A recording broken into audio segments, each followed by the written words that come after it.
এখানে আসলে এটা এক্সপেরিমেন্ট করার জায়গা না। এটা ইন্টারন্যাশনাল ক্রিকেট। এটা যদি আমার প্র্যাকটিস ম্যাচ হতো তখন হয়তো আমি চিন্তা ভাবনা করতে পারতাম, বাট এটা ইন্টারন্যাশনাল ক্রিকেট। আমি এক্সপেরিমেন্ট করার জায়গা না। আমাকে জেতার জন্য আসলে যে ডিসিশনটা নেওয়া দরকার আমরা সেই ডিসিশনটা নেওয়ারই চেষ্টা করি। আসলে আমরা আশা করি না যে এত ডিপ হবে। আমার মনে হয় বৃষ্টিও একটা বড় ফ্যাক্টর ছিল, হয়তো গরমটা নিচ থেকে বের হয় তখন হয়তো আরো ডিপটা বেড়ে যায় কিনা আমি জানি না। পরে গেলে যে আপনি যে আরেক জায়গায় যে সাফল্য পাবেন সেটার কোনো কথা নেই, বাট আপনি যদি অভ্যস্ত থাকেন চ্যালেঞ্জটা নেওয়ার, তখন আসলে নতুন কোনো পরিস্থিতি যদি আসে, ওই অভ্যাসটা যদি আপনার থাকে তখন ওই পরিস্থিতি আপনি আসলে হ্যান্ডেল করতে পারবেন। তো ওই প্রিপারেশনটা একদিক থেকে আসলে অনেক ভালো, যে প্রিপারেশনটা আমাদের কন্ডিশন অনুযায়ী হচ্ছে। তো যদি হয় তখন এটা আসলে আমার জন্য পরে কাজ করবে। ব্যাটিং কোচ যদি আমাকে বলেন, আমি কখনো রাইটি লেফটি আমার আসলে কাছে ম্যাটার করে না। ভালো ব্যাটসম্যান ভালো ব্যাটসম্যান, ঠিক আছে। ইন্ডিয়াতে সবই তো রাইটি ব্যাটসম্যান, 1 থেকে 6 পর্যন্ত হিসাব করে না, কিন্তু ওরা কিন্তু অনেক ওয়ার্ল্ডের বেস্ট ব্যাটিং সাইড।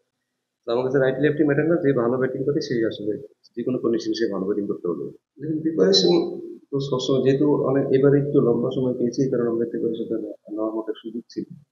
ফিটনেস বলেন, ফিল্ডিং বলেন, ব্যাটিং বলেন, সব দিকে আমাদের প্রিপারেশন নেওয়ার একটা সুযোগ ছিল, কারণ নর্মাল ইন্টারন্যাশনাল আসলে খুব বেশি গ্যাপ পাই না, যে ছেলেদের পার্সোনাল স্কিল ডেভেলপ করার আসলে সুযোগ পাই না। এবার যেহেতু পেয়েছি এটা আমাদের জন্য ভালো দিক হবে।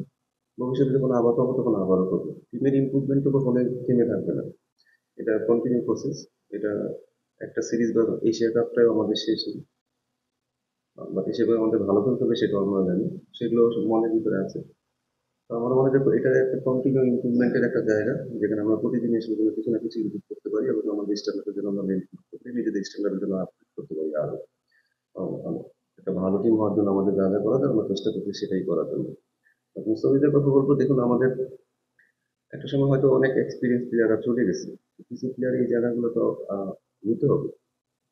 এবং আমাদের কিছু প্লেয়ার যারা আছে যারা আসলে এই জায়গাগুলো অলরেডি ফিল আপ করা শুরু করেছে, এবং মুস্তাফিজ তাদের মধ্যে একজন, যারা আসলে তাদের একটা বড় প্লেয়ার হওয়ার জন্য যে সূক্ষ্ম সূক্ষ্ম বিষয়গুলো আসলে মাথায় রাখতে হয়, কিভাবে ভালো খেলতে হয়, সেই ম্যাচুরিটা তাদের চলে আসছে। আমাদের যদি এরকম ছেলে আরো বেশি সংখ্যাটা একটু বাড়ে, তখন আমরা আরো অনেক ভালো টিম হবো।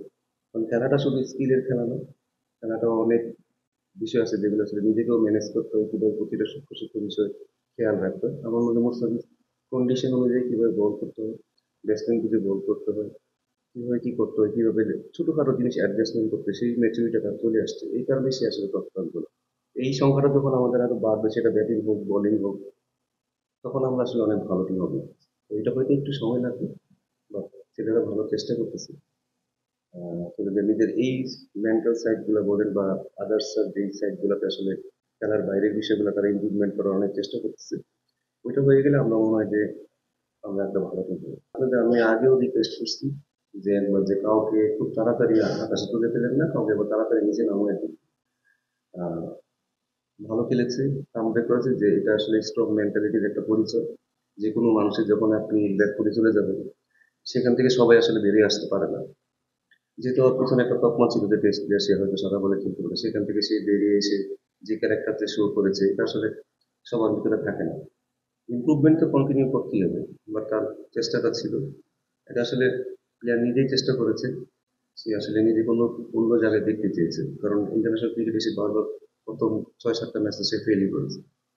সেখান থেকে মেন্টালি আবার ঘুরে দাঁড়ানো এটা আসলে কঠিন কাজ। হয়তো আমরা বাইরে থেকে মনে করি এটা অনেক সহজ কাজ, এটা অনেক কঠিন কাজ। সেই কাজটা সে করতে পেরেছে, সেটা তার ক্যারেক্টারের ভিতরে ছিল। সে নিজে ইমপ্রুভমেন্ট করার চেষ্টা করেছে, এই কারণে তার আসলে ডেভেলপমেন্ট হয়েছে। আশা করি সে এখানে গত যে ম্যাচে যে ক্যারেক্টারটা শো করেছে সেটা যেন সে আরো কন্টিনিউ করতে পারে, কারণ এটা অনেক টাফ ক্রিকেট। এটা বললেই হবে না যে এসেই সাকসেস হয়ে যাবে। সাকসেসের রেটটা আপনি কতদিন ধরে রেখেছেন, কত বছর ধরে রেখেছেন, সেটা হচ্ছে ডিপেন্ড করে। আর ওর চেষ্টার কথা বলবো, যদি মানুষ, অনেক মানুষই চেষ্টা করে, বাট যে ধৈর্যটা আসলে অনেকের হয়তো থাকে 1 মাস থাকে, 2 মাস থাকে, 1 বছর থাকে, বাট তার ধৈর্যটা 4 বছর ধরে দেখলাম। এইটা একটা বড় ধরনের একটা, যে আপনি আসলে কতদিন ধরে আপনার ধৈর্যটা ধরে রাখবেন, সেটা ফলে হয়তো সে হয়তো এখন পাচ্ছে, ভবিষ্যতে হয়তো সে আরো ভালো করবে।